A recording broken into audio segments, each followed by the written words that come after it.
I'd like to thank their parents, Glenn and Tina, and Tom and Cindy for putting on this celebration. I think they deserve a round of applause.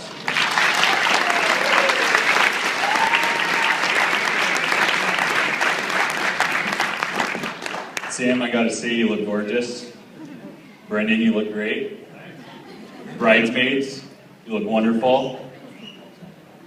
Groomsmen, well, I gotta say, you clean up pretty well. Obviously, I've known Brendan my whole life, and I gotta say, he is my favorite brother. When we were growing up, he was always a bit of a troublemaker. Nothing too bad, he just liked to make life interesting. My mom used to call him the innocent troublemaker. We should have known that he was going to be a handful when the first day of kindergarten, they got a phone call letting him know that he punched some kid in the face. He was the only one of the three of us that ever colored on the walls. One time he actually carved a big B in the back of his closet door. And then when he was asked about it, he said he didn't know how it got there. One Easter, after we got done coloring Easter eggs, we were eating them, and Brendan grabbed the yolk and thought it would be a good idea to use it as a bouncy ball. He threw it at the ceiling. I think there might be some yolk still stuck up there. After my parents bought their property on Gooseneck Lake, Brendan got to know the neighbor girls and became friends with them. Well, one day they were riding three-wheelers, and the rule was that they were only supposed to go up and down the driveways. Well, Brendan decided to break the rules, and he went down the road.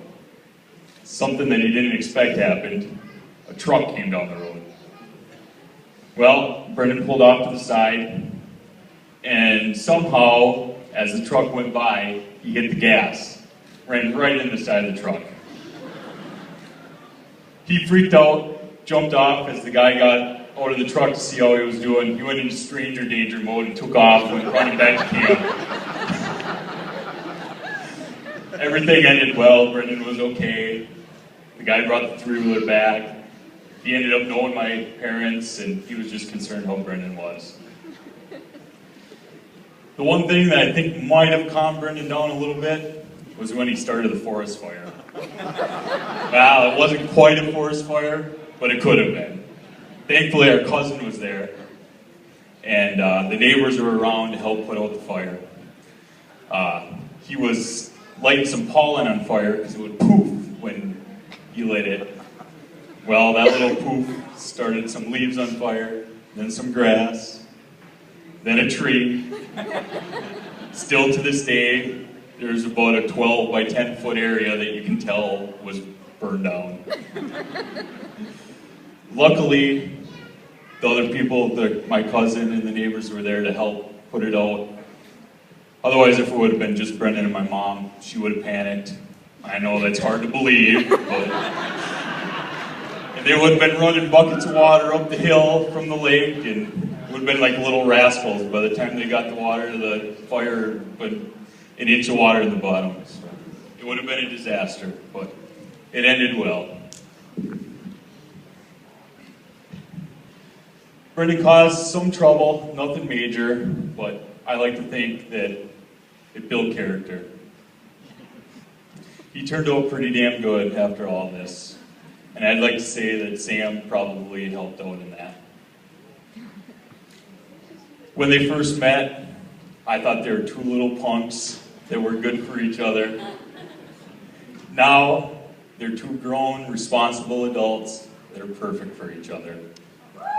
And I couldn't be happier for the both of you. And Sam, I just want to let you know that I'm more than happy to call you my sister-in-law. Everybody says that the first year of marriage is the hardest. And as most of you know, Brendan and Sam have already been through over their first year of marriage.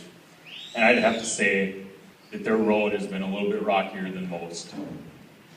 But they made it through it. it brought them closer and stronger as a couple. They've proven to be there for each other, and that's what matters the most. Brendan and Sam, I'm happy for you guys. I love you both very much. And I'd like to congratulate you on your special day. So everybody, raise your glasses for a toast to Brendan and Sam.